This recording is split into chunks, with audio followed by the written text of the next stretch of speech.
accept the Lord is wanting to go to heaven, but to live a Christian life here on earth without God's presence, that will make a big difference to your life. Kaya alam mo, kung ikaw at ako, tayong lahat, nabubuhay na malapit at lumalakad na kasama ng Panginoon araw-araw, how you can do that? Mga Kristiyanong makikita mo sa kabila ng kalungkutan, sa kabila ng kabigatan sa buhay, alam mong ang presensya ng Diyos nasa sapagkat siya'y buhay at maligayang naglilingkod sa Panginoon. At hindi naapektuhan ng mga nakapalibot sa Kanya, ano man yan at sino man yan. Sapagkat siya'y protektado ng Panginoon. God will help you out. God will calm you down. God will cheer you up. And number 4 and last, Isaiah 43 verse 2. The Bible says, when thou passes, pwede bang basahin natin lahat to? When thou passes through the waters, yung mga seaman, alam nyo na, hindi nyo ibig sabihin. Yung mga inaharap yung malalaking alon, di ba? When thou passes through the waters, ano sabi ng Panginoon? I will be with you. And through the rivers, they shall not overflow thee. When thou walkest through the fire, thou shalt not be burned, neither shall the flame kindle upon me. Huwag niyong gagawin literally, ha? Kung di ka marunong lumangoy, pumunta ka sa dagat, lulubog ka. Pag lumakad pala ako sa apoy, hindi ako mapapasok. Huwag niyong gagawin literally yan. Tsaka sunog kayo. Ano ho yan? Di ba? If you are going and walking and living under fire, di ba? Nasasubmerge ka na sa dami ng mga problema sa buhay mo. God says, I will not let you sink. I will help you and I will see you through. So, when you are passing through the floods and through the fire, God says, I will see you through.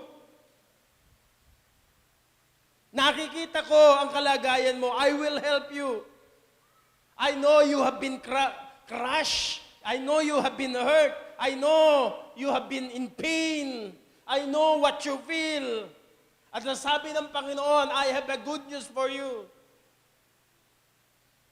I will help you. Just tune in with me. I will help you out.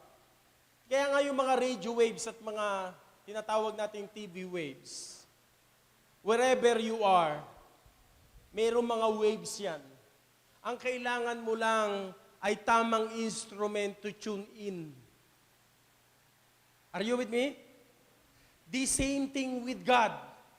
What you need is to tune in para yung presence ng Diyos, yung wave ng presensya ng Diyos ay makita mo at maranasan mo.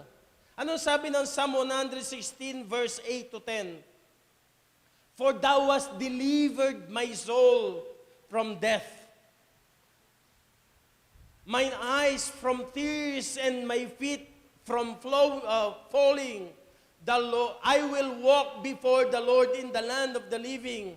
Verse 10, I believe therefore, here I spoken, I was greatly afflicted. Ano ibig sabihin nun? Ang Diyos, pinahinto niya ang aking mga luha. Di ba? He kept me from defeat. Paano? In the presence of God. At ang sabi ng writer, I keep on believing even though I am afflicted. Kaya nga kahit anong mga difficulties natin, kapag si Kristo ang nagpapalakas sa iyo, you can keep on going. Are you with me? Kaya ang kailangan mo'y kalakasan ng Panginoon. Kaya nga, yung pag-aaral sa mga stress, they discovered the most stressful thing a person can go through is number 1, death.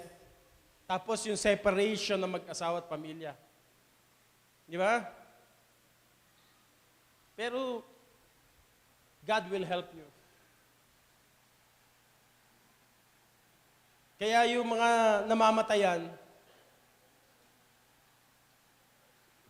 malungkot yan, stressful yan. Kaya may nga kanta tayo, I don't know about tomorrow, but I know who holds my hand and my future. Hindi mo kontrolado kung ano mangyayari sa'yo. Di ba? You cannot control what will happen to you. What you can control is how you will respond doon sa mga nangyayari sa'yo. Di ba? You may be alone, but you cannot be lonely because God says, I will be with you. I will help you out. I will calm you down. I will cheer you up. And I will see you through.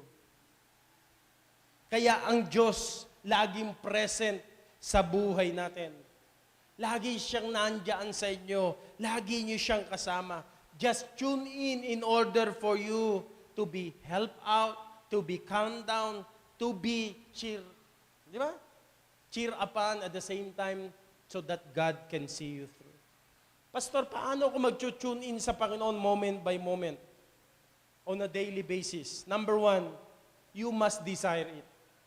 I must desire it. Psalm 27 verse 4, one thing. Ano yung focus niya? Ang Panginoon sa buhay niya. Di ba? Ang Diyos minsan secondary na lang sa buhay natin. Una muna plano mo eh. Una muna Diyos. Ano sabi ng Panginoon? One thing have I desired in the Lord. Hindi naman sinabi ng Bible, one thing have I desired in the Lord is money. Di ba? Sabi ng Panginoon, one thing have I desired in the Lord. What? That I will seek after, that I may dwell in the house of the Lord all the days of my life. To behold the beauty of the Lord and to inquire in His temple. So paano mo makita isang Kristiyano talagang may desire na ma-realize at maging malapit, maging maayos, Panginoon, gusto lumago? Yung Kristiyanong lagi mong nakikita sa church. Hello? Yung talagang seryoso na nag-aaral at nakikinig sa Panginoon. Si David sabi niya, that I may dwell in the house of the Lord forever. Yung bang, hindi ka na magiging masayang wala ang church. Pagka nawala ka ng prayer meeting, nawala ka ng evening service, alam mong may kulang sa'yo. Sabi ko nga ho ng Wednesday, sana, ang tatay at nanay at ang mga anak buo sa paninindigan, sa pagtitiwala, sama-sama. Para yung blessing ng Diyos at yung miracle ng Panginoon maibigay. Minsan makita ninyo, ang anak lang nandito sa prayer meeting, yung mga nanay at tatay may dahilan. Alam nyo, para gusto nyong ma-accomplish at magkaroon ng miracle sa buhay nyo, buo dapat kayo. Kung meron tayong inihiling sa Diyos sa buhay natin, maging buo tayo sa paninindigan mga prinsipyo natin sa Panginoon. Di ba tayo dapat na mga magulang magsabi sa mga anak natin, anak, habang buhay tayo maglilingkod at pupunta sa church, hindi yung ikaw yung tatay, wag na tayong pumunta sa church na yan. Walang blessing. Di ba? Yun yung mga taong lonely, yung mga sinasabing, I am poor, I am alone, kawawa ka naman. Pinagtatawanan ka. Hindi ho yan ang attitude ng Kristiyano. You cannot control what people will say and think about you. What you can control is how you respond to them. Are you with me? Ano ba? Magre-react ka ba? Proactive ka ba? You should have the right attitude. So, your greatest desire is to be in the house of God forever. Do you have that kind of desire? Di ba? Many times we are too busy sa bahay natin. We are so distracted. We don't have time for God. You will never know God. Para po bang gusto mong pindutin lang at heto na ang Diyos, tumugon na sa panalangin, okay na ako. Hindi ho ganyan. kung gusto nating makilala ang Diyos at talagang maging malapit tayo sa Diyos at ang Diyos maging malapit sa atin, you must ask God, Lord, one thing have I desired in my life. Philippians 3:10, even Apostle Paul said, one thing that I have desired in the Lord, that I may know Him. Sa buhay natin, gaano kakilala ang Diyos, and how much do you want to know the Lord? Starts with your desire. Number 2, through dedication. Dedication of what? Get time to know God. Alam nyo, church, it takes time to develop a relationship. Kaya ho, sa mga mag-asawang nag-a-abroad, siguro 10 years, 20 years na kinagbabarko, pero relasyon nyo mag-asawa 1 taon lang. Kwentahin ninyo, ilang buwan kayong nasa bahay ninyo, ilang linggo. Eh nyo, araw-araw na magkasama, hindi pa ma-develop ng maayos na maayos. How much more kung magkalayo kayo? It takes time. Yung maging magkaibigan kayo, yung makakilala nyo ang Diyos. Ibig sabihin, dedication to know God takes time on a daily basis. How? Daily prayer time, daily devotional, di ba? Relationship with God. Yung bang, Lord, hindi ako magbe-breakfast. Lord, hindi ko bubuksan ng cellphone ko. Hindi ko bubuksan muna ng TV hanggat hindi kita nakakausap. Dedication. Tayo, minsan gusto nating maging maayos at pagpalain ng Panginoon without even dedicating yourself to know God, Lord, better. Sa buhay po natin. Church, tinuturuan ko kayo, ang pakikinig ng salita ng Diyos, hindi lang linggo. Araw-araw yan, na nagbibigay ka ng oras para basahin at pag-aralan ng salita ng Panginoon. How you will know na ang tao dedicated talagang makilala ang Panginoon, lumago spiritually? Your spiritual notebook. Your spiritual biography every day. Hindi ho ko palo na nag-devotion ako, binuksan mo lang ang Bible mo. Malalaman mo ang spiritual biography, may notebook yan. Araw-araw, nasusundan niya kung nasaang book na siya at anong ginagawa niya. Church, huwag nyo lang akong pakinggan. Kung gusto nyong lumago at makilala ng lubusan ng Panginoon, hindi pagkalinggo, saka nyo lang nabubuksan ng Bible, dapat araw-araw, nagbibigay kayo ng tinatawag na ample time to really study, read, and have devotional book palagi sa Panginoon. So, dedication, not only desire, dedication. Ano yung dedication? Nakadikit ka. Dinedicate mo ng sarili mo para sa Panginoon. Paano ho yun? Kasi pag may dedication, yung pangatlo, it will develop a habit. Ang pinakamahagandang habit na madedevelop po sa atin, kapag tayo may dedication to know God, may oras ka para manalangin, may oras ka para mag-devotion ng salita ng Panginoon, at nade-develop yung papuri at pasasalamat mo sa Panginoon. Di ba sabi ng Panginoon, make a joyful noise unto the Lord? Maski nga ang baboy, kahit kumakain, umaawit eh. Di ba? Tingnan nyo, pagka kumakain sila, ang ingay. Tuwan-tuwa sila. Sabi ng Panginoon, God inhabits the praise of His people. Ano ibig sabihin? God wants your praise and your thanksgiving unto the Lord. Diba? Nakasakay ka, nasasakyan ka, nasa beach ka, purihin mo ang Panginoon sa lahat ng oras mo. Thank God for your church family. Thank God for your friends. Thank God for all the blessings. Loneliness is a choice. You can choose to be lonely or you can choose to rejoice. But the Lord gave resources to reduce the pain Hindi sinabi ng Panginoon, all throughout your life, you will always be happy. Rose is not a rose without the thorns. There is a season of life. There's a time to be born, there's a time to die. Di ba? Lahat ng bagay may panahon. May panahon ng malakas, may panahon ng karamdaman. May panahon ng pagtatanim, may panahon ng pagbunot. Lahat ng yan ay may panahon. Ang Diyos ay nag-offer sa atin, mga kapatid, ng isang buhay na laging kasama at protektado ng Diyos ay laging kasama mo. Commit to the plan of God to your life. Lord, gusto kong malaman ang plano mo sa buhay ko. Because God has a plan for you. Di ba? Pangalawa, commit your life to what? To those people to live with. And not only that, commit your life to God's presence to live in. Oh, kailangan mo ng church. Oh, listen, do not just attend in this church. Be a member and be involved if you're a member.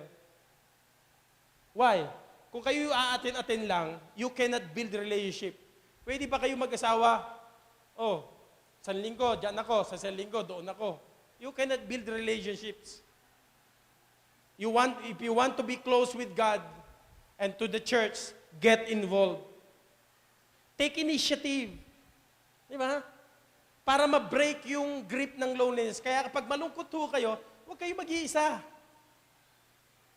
Di ba?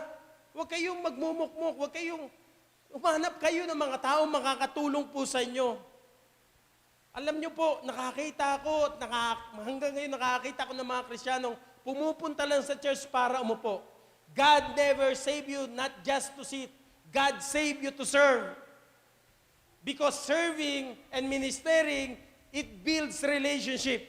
I'm not saying, pag nandoon ka, involved ka sa ministry, sa teamwork, hindi magkakaroon ng mga struggles at problema. Pero yun po ang nagiging dahilan para ma-build yung relationship. Ano ibig sabihin? Nag-get off, focus ka sa sarili mo, nagpo-focus ka sa ministry. Ngayong umaga, members, do not just sit. Serve the Lord. Develop a daily time habit for God. Yung daily devotion mo, your quiet time sa Panginoon is a great distresser sa buhay mo. Kailangan mo yan. Baka dito ka lang nakapagbasa ng Bible at nakapagbukas. Let me tell you, pag dumating ang mga pressures, problems ng buhay, kakainin ka niyan, lalamunin ka niyan. Ano ba yung mga source ng loneliness sa buhay natin? Death, divorce, annulment, problems, pressures. Inevitable ho yan, darating at darating sa buhay natin. Pero ang sinasabi ko sa inyo, sabi ng Panginoon, yun yung focus natin. When you are in loneliness, God's presence is with you. I will always protect you. Kahit saan ang gagaling ang loneliness, sabi ng Panginoon, I will always be with you. Walang sandali na ang Diyos hindi mo kasama. Ang mahirap ganito, malungkot ka na nga, namatayan ka ng dahil problema, pakiramdam mo, nag-iisa ka pa. Di ba? Actually, mga kapatid, makakasama mo lang ang Panginoon, maramdaman mo lang at inassure ka lang ng Panginoon. Kasama mo ko na, sapat na yan. You can overcome and you can be an overcomer sa lahat na nararanasan mo sa buhay. Lord, ang dalangin ko po sa iyo, I will always walk and feel and experience God's presence in you. Walang lugar, walang sandali sa buhay mo na hindi mo makakasama ang Panginoon. Do you want to know God? Do you want to live for God? Do you want to be happy? By the way, mga kapatid, hindi nga happiness ang sinabi ng Panginoon, joy eh. It's inside, not outside. Di ba? Sino lang pwedeng magbigay? Ang joy, ang Diyos. Hindi yung happiness. Kaya nga happiness, happenings. Di ba? Masaya ka lang kasi nakasama mo yung barkada, nagkakainuman kayo, pero pag wala na, malungkot ka na. Pero ang Diyos, pag nagbibigay, kasama mo ang presensya ng Panginoon, kahit ano nararanasan mo, deep inside, sa isip mo, damdamin mo, alam mong payapa ka sa nararanasan mo sa buhay. Church, Are you walking and living in God's presence every day? How you will know? You are full of joy. You are filled with God's presence. Do you want to walk in God's presence every day? Desire it. One thing have I desired. Dedicate it. Di ba? Commit your life totally to God and say, Lord, gagawin ko to para maging malapit sa'yo. Parang ganito, habit eh. Di ba? Lahat naman po tayo, lahat ng nararanasan sa buhay, we learn that. Kumain, mag-aral, matulog, lahat ng bagay na ginagawa mo ngayon, you learn it. From your parents, from the school. Pero let me tell you, if you learn it, you can unlearn it. Dati hindi tayo madalas nagpupunta sa church. Di ba? Yung tayo sa ating reliyon, sabi ko nga sa inyo, pagpatay ka na, saka ka lang pumapasok. Ganun pa rin ba ugali natin? Tapos uupo ka pa sa likuran, late ka na, gusto mo pa nakatapat sa electric fan. Di ba? Tuwan-tuwa ka pa kapag late ka. Pero pagka ngayon, ugali mo na ngayon, excited ka nang maaga sa church. Di ba? Araw-araw binabasa mo ang salita ng Panginoon. Excited kang mag-invite ng tao. Excited kang bumalik sa church sapagkat alam mo, that is the only way para maging malapit sa Panginoon. Christians, kamusta na relasyon mo sa Panginoon? Sa nararanasan natin sa buhay, araw-araw, hindi pwedeng maka-afford tayo na hindi natin kasama ang Panginoon. Yes, God is always with us. Ang tanong ko, nararanasan mo ba, nararamdaman mo ba, na ang Diyos ina-assure ka,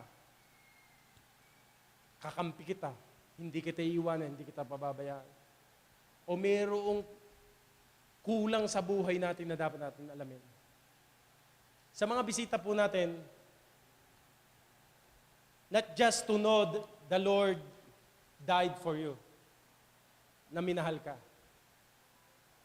Nais ng Panginoon na makilala mo siya bilang Panginoon na tagapagligtas ng buhay mo. Pag namatay ka ba sa kapupunta, tiyak mo na pupunta ka ng langit? Pastor, mabuti akong tao. Hindi yun tinatanong ko. Ang tinatanong ko, once you die, maging sa mga members natin, kayo mga narito, tiyak ba na pupunta ka ng langit? Kung hindi pa, nagpunta ang Diyos dito para bigyan ka ng katiyakan ng buhay na walang hanggan. By the way, buhay na walang hanggan. Ang kaibahan ng mga Baptist, naniniwala ho tayo na ang salvation hindi nawawala. Pag sinabi ng Panginoon, buhay na walang hanggang buhay, hindi mawawala sa iyo yan. Di ba? Yung mga Protestant, mga born again, sabi nila, kayo mga Baptist, turo kayo ng turo, hindi nawawala kaligtasan. Di ba? Magiging nakakausap ko, sabi nga nun, ay di pwede na palang uminom, pwede nang gawing lisensya ang gumawa ng kasalanan kasi ligtas ka na, pupunta ka ng langit. Ganun ba sabi ng Bible? Ganun ba tinuturo ko sa inyo? Ligtas na, pupunta ng langit. Gawin mo na lahat ng kasalanan mo. Kasi pupunta ka ng langit, hindi na pala mawawala eh. Hindi yun ang katuruan ng Bible. Actually, katuruan ng Bible, sinabi ng Panginoon, kung tiyak mo na pupunta ng langit, huwag kang mabuhay at magpatuloy sa kasalanan. Tama? Eh kung walang hanggang buhay, pag nawawala kaligtasan kasi nagkasala ka, tanggap ka ng tanggap sa Panginoon. Di ba? Eh kasi nawawala. Eh paano kung namatay kang nawala yung kaligtasan mo? Di impyerno ka. Maliwanag yung sinasabi ng Bible, kayong lahat ng mga miyembro rito, dapat tiyak ninyo, kaya niyong ipaliwanag kung bakit kayo may buhay na walang hanggan. Hindi yung pag nagkasala ka o kaya nagkasala ka, nagduda ka sa kaligtasan mo. Hindi maliwanag sa yung salvation mo. Kailangan mong tiyakin yan. Okay? Hindi kayo naging Baptist kasi nabautismohan kayo. I mean, hindi kayo pupunta lang kasi nabautismohan kayo.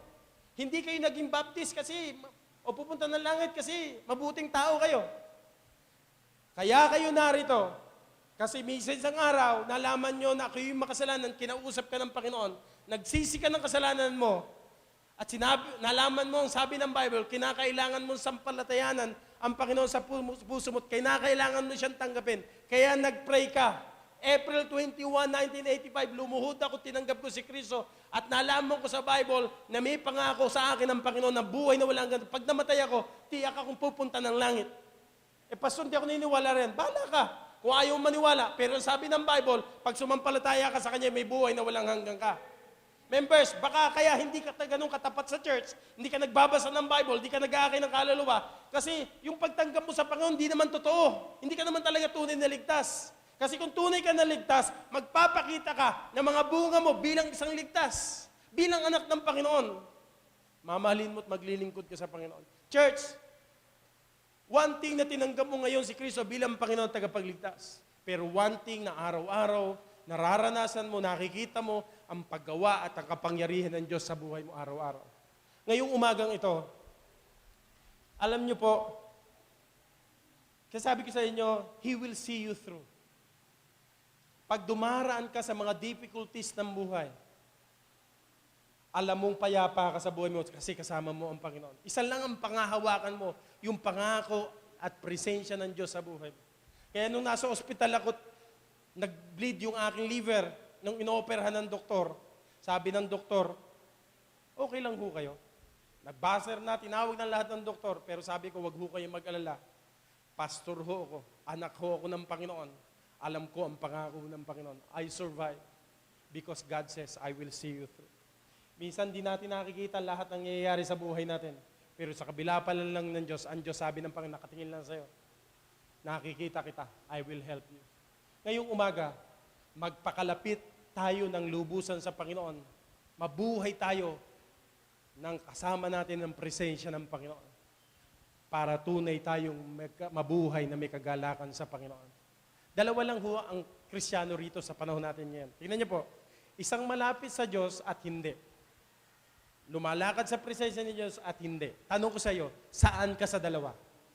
Saan ka? Pag hindi ka lumalakad sa presensya ni Diyos, titingnan mo sarili mo, may sakit ako, kawawa ako, nakikita mo, negatibo ka, hindi ka magiging fulfilled, hindi ka magiging masaya. I'll tell you, kailangan mo ang Diyos sa buong buo sa buhay mo. Kunin mo siya para maging buo ang katauhan mo at paningin mo, pananaw mo at narinig mo sa ibang tao. Kapag hindi mo ginawa yan, mananatili kang sira, subsob. Pero kung gusto ng Panginoon, tumingala ka, mayroon Diyos na tutulong sa'yo. Magtatagumpay ka. Amen? Tumayo tayong lahat, tayo manalangin. Pigit po natin ang ating mga mata, umuko po tayo. Piliin po nating mabuhay, lumakad, kasama ng Panginoon. Habang tayo nakapikit na kayo ko, first and foremost, bago ka maging malapit at i-claim na kasama mo ang Panginoon, tiyakin mo na sinampalatayanan mo ang Panginoon at natitiyak mo ng buhay, ang buhay na walang hanggan pag binawian ka ng buhay. That is the starting point. Pag hindi mo sinimulan yan, hindi mo mararanasan kung paano lumapit at magpakalapit sa Panginoon. Christians, be honest with God. Kung lahat tayo anak ng Panginoon, kasama natin ang Panginoon ngayon, at nasa loob mo ang Panginoon, He's in you. Ang tanong, ikaw ba'y lumalapit, lumalakad, nararanasan mo ba, nabubuhay ka ba sa presensya ng Panginoon? Kailangan mo yan. At the end of the world, at the end of your life, ang Diyos lang ang pwedeng sumama sa iyo na hindi kayo iiwanan. Hindi mo pwedeng panghawakan ang anak mo, lagi mong kasama. Hindi po pwedeng ang asawa mo, lagi mong kasama. Lahat ng bagay, katiwala ka lang ng lahat ng yan, ibibitawan mo. Kaya yakapin mo, hawakan mo, pagtiwalaan mo, sundin mo ang Panginoon ng buong buhay mo. Hindi mawawasak, hindi ka mawawalan ng pag-asa, hindi ka malulungkot ng lubusan kasi alam mong may Diyos na kasama ka. Tanong ko lang ho sa inyo, and you need to be honest with me. Lumalakad ka ba sa presensya ng Panginoon? Kung hindi, gusto mo ba na magpakalapit at mabuhay kasama ng Panginoon? Kung yan ang iyong prayer, Pastor, gusto kong maging malapit sa Panginoon ng lubusan. Gusto kong makilala siya ng lubusan. Gusto kong maglingkod ng lubusan sa Panginoon.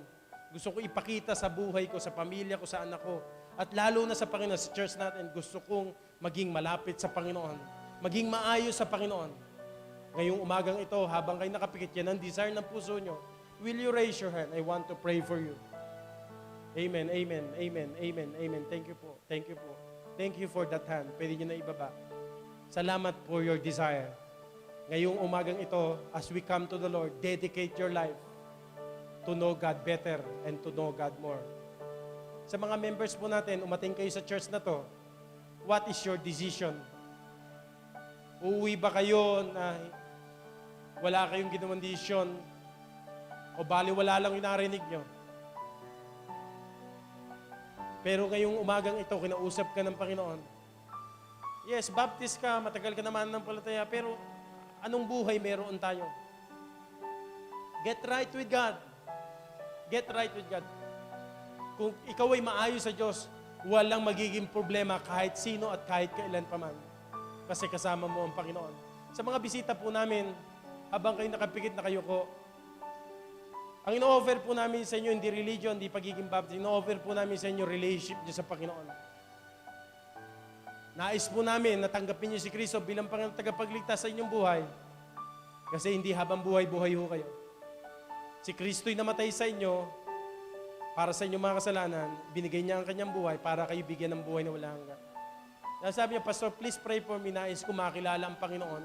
Nais kong tanggapin si Kristo. Nais ko matiyak ang pupunta ng langit. Huwag ko kayo maiya. I just want to pray for you. Pastor, pag-pray nyo lang po ako, nais kong tanggapin si Jesus Christ sa puso ko. Will you raise your hand? Will you raise your hand? Amen. Salamat po. Meron po ba? Pwede nyo na ibaba. Salamat po. Thank you for that honesty. God sees your hand.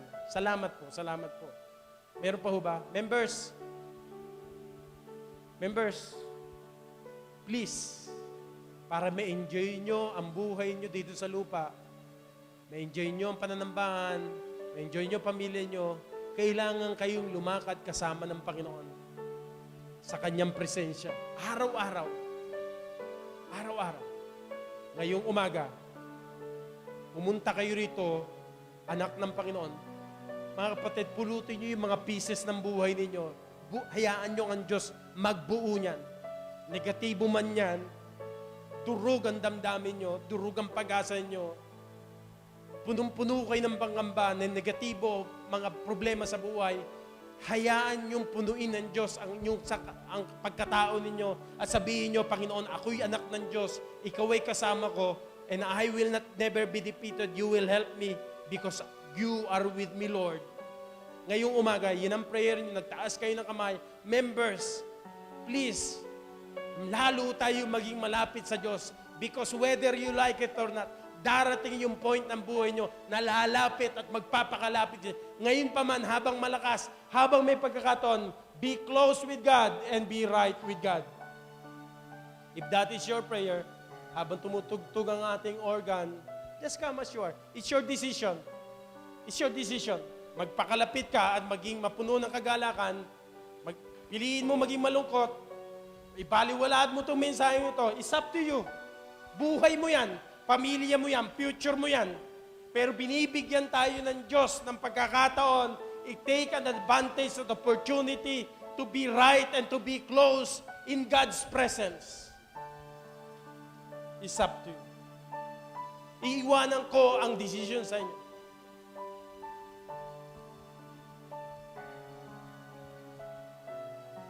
Members, it's invitation time. Huwag kayong manalangin, mo po sa upuan na yan. Huwag kayong maging tamad lumapit sa Diyos kung kinakausap kayo ng Panginoon.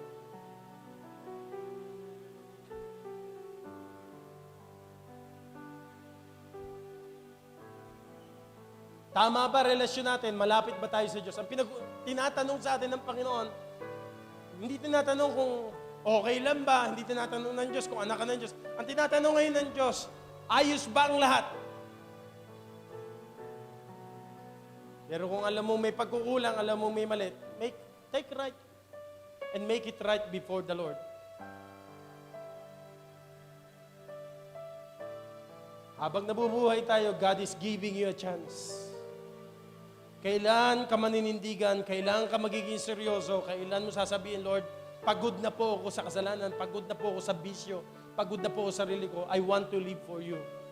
Baka nga ho, itong mensaheng ito yung huling chance na sinasabi ng Panginoon, itama mo lahat. Baka nga, pag hindi ka nakinig sa Panginoon, kunin ka na ng Diyos. O baka nga, ito yung pagkakataon, nakinig ka sa Panginoon, in-extend ng Diyos yung buhay natin. Kasi nakita ng Panginoon ang katapatan ng puso mo. Do not just attend. Do not just sit, serve. Do not just attend. Be a member. Be involved.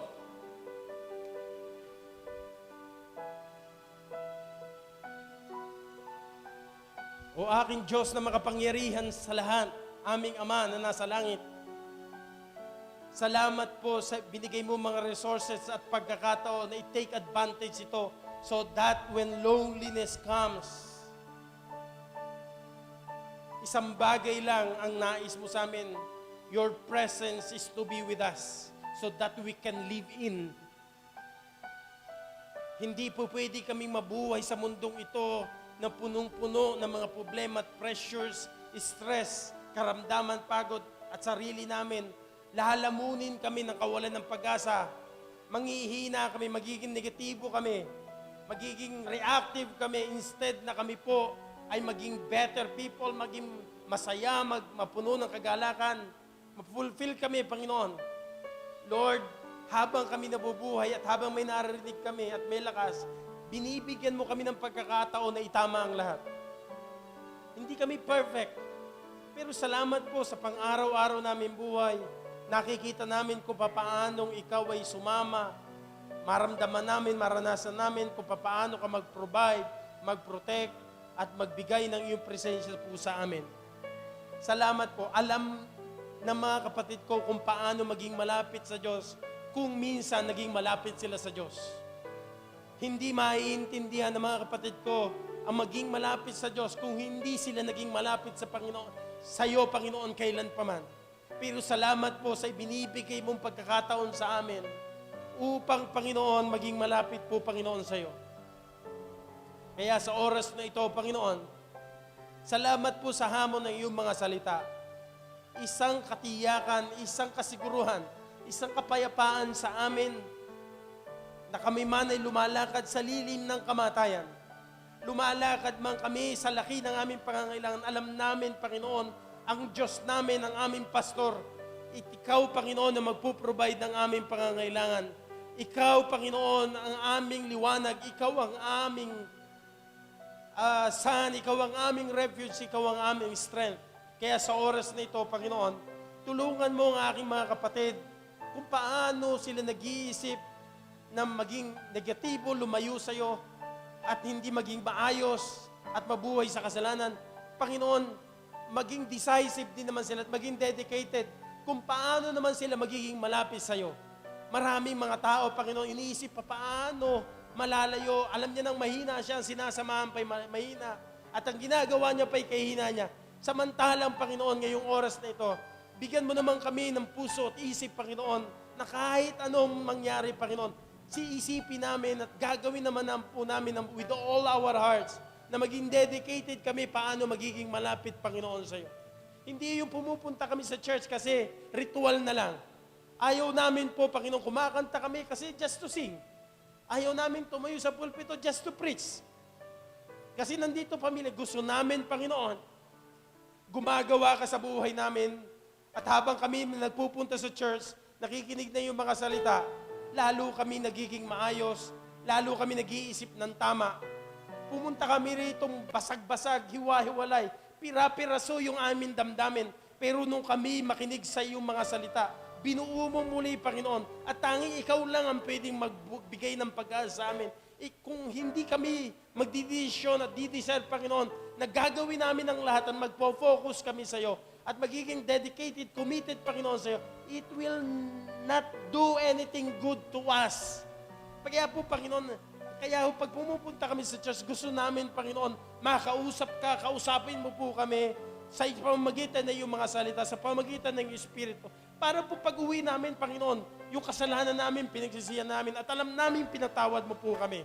Yung pong mga bagay, Panginoon, na hindi tama sa pamumuhay po namin, iwinawaksip po namin, iniiwanan po namin. Yung pong buhay na magulo, yung pong buhay na hindi maligaya, sapagkat kami, Panginoon, na buhay sa pagsuway, na buhay sa wala ng iyong presensya, inaayos namin, Panginoon. Salamat, may church family. Salamat sa naririnig namin kung anong tamang attitude namin, anong tamang response namin, kung paano kami magiging maayos bilang tao, bilang pamilya, paano kami magkikisama, paano kami maglilingkod, paano kami mag-iisip, paano gagawin namin, Panginoon. Salamat po ng marami sa iyong presensya, Panginoon. As you have said, sa aming pag-upo, sa aming paghiga, sa aming mga lakad, sa aming iniisip, sa aming sasabihin, maging sa langit, maging sa impyerno, Panginoon, you are always with us. Pero one thing, Lord, na maging malapit ka po sa amin, alam namin, Panginoon, na mga Kristiyanong yon ay matapat, masayang nagbibigay sa iyo, nagmamahal sa iyo, naglilingkod, Panginoon, sa iyo, na walang dahilan, sapagkat alam nila, kasama ka nila sa buhay nila. Lord, may mga kapatid kaming dumadaan sa takot, pag-alala, sa karamdaman marahil, sa maraming pangangailangan, sa kawalan ng trabaho, Panginoon. Panginoon, kung kami tama sa iyo at tama ang aming motibo, panalangin, you will make a miracle and you will answer our prayers. Itaas mo ang aming moral, itaas mo ang aming pag-iisip, itaas mo ang aming espiritu. It is not about me, it is not about us, it is about you, Lord. Pag naunawaan namin ang lubusan ng plano mo at mga taong pwedeng tumulong sa amin, at higit sa lahat, yung presensya mo, it's enough para mabuhay kami, Panginoon, na punong-puno ng kagalakan sa buhay namin. It's only you, Lord, who can do that. Salamat po. Purihin ka sapagkat ikaw ang aming Diyos, sa aming Panginoon, na lagi naming kasama. In Jesus' name I pray. Amen. Please get your partner and pray one for another.